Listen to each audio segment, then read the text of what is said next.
حضور اکرم صلی اللہ علیہ وآلہ وسلم نے اس عہد یعنی حلف الفضول کو بہت پسند فرمایا۔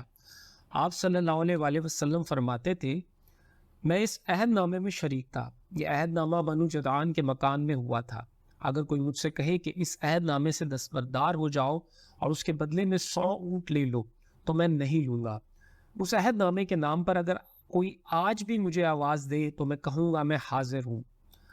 آپ صلی اللہ علیہ وآلہ وسلم کے اس ارشاد کا مطلب یہ تھا کہ اگر آج بھی کوئی مظلوم یہ کہہ کر آواز دے، اے حلف الفضول والو، تو میں اس کی فریاد کو ضرور پہنچوں گا، کیونکہ اسلام تو آیا ہی اس لیے ہے کہ سچائی کا نام بلند کرے اور مظلوم کی مدد اور حمایت کرے۔ یہ حلف الفضول بعد میں بھی جاری رہا۔ مکہ میں آپ صلی اللہ علیہ وآلہ وسلم کی امانت اور دیانت کی وجہ سے آپ صلی اللہ علیہ وآلہ وسلم کو امین کہہ کر پکارا جانے لگا۔ آپ صلی اللہ علیہ وآلہ وسلم کا یہ لقب بہت مشہور ہو گیا تھا۔ لوگ آپ صلی اللہ علیہ وآلہ وسلم کو امین کے علاوہ اور کسی نام سے نہیں پکارتے تھے۔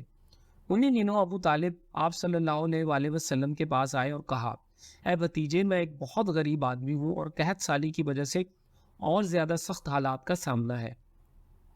کافی عرصہ سے خشک سالی کا دور چل رہا ہے، کوئی ایسا ذریعہ نہیں کہ اپنا کام چلا سکیں، اور نہ ہماری کوئی تجارت ہے۔ ایک تجارتی قافلہ شام جانے والا ہے، اس میں قریش کے لوگ شامل ہیں۔ قریش کی ایک خاتون ختیجہ بنت خویل شام کی طرف اپنا تجارتی سامان بھیجا کرتی ہے۔ جو شخص ان کا مال لے کر جاتا ہے وہ اپنی اجرت ان سے طے کر لیتا ہے۔ اب اگر تم ان کے پاس جاؤ اور ان کا مال لے جانے کی پیشکش کرو تو وہ ضرور اپنا مال تمہیں دے دیں گی، کیونکہ تمہاری امانت داری کی شہرت ان تک پہنچ چکی ہے۔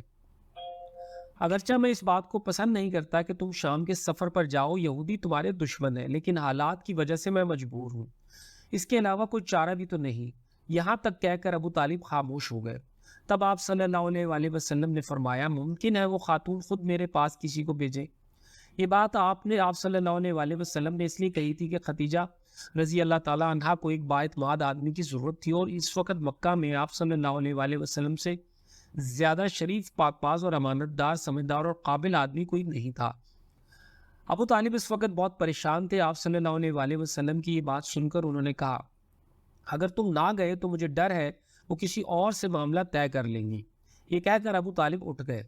ادھر آپ صلی اللہ علیہ وآلہ وسلم کو یقین سا تھا کہ ختیجہ رضی اللہ تعالیٰ عنہا خود ان کی طرف کسی کو بھیجیں گی، اور ہوا بھی یہی۔ سیدہ ختیجہ رضی اللہ عنہا نے اللہ کے رسول صلی اللہ علیہ وآلہ وسلم کو بلا بھیجا۔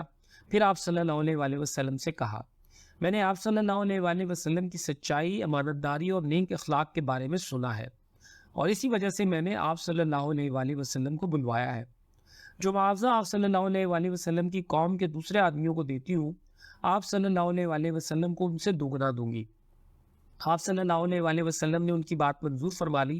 پھر آپ اپنے چچا ابو طالب سے ملے، انہوں نے یہ بات بتائی۔ ابو طالب سن کر بولے، یہ روزی تمہارے لیے اللہ نے پیدا فرمائی ہے۔ اس کے بعد آپ صلی اللہ علیہ وآلہ وسلم سیدہ ختیجہ رضی اللہ عنہا کا سامان تجارت لے کر شام کی طرف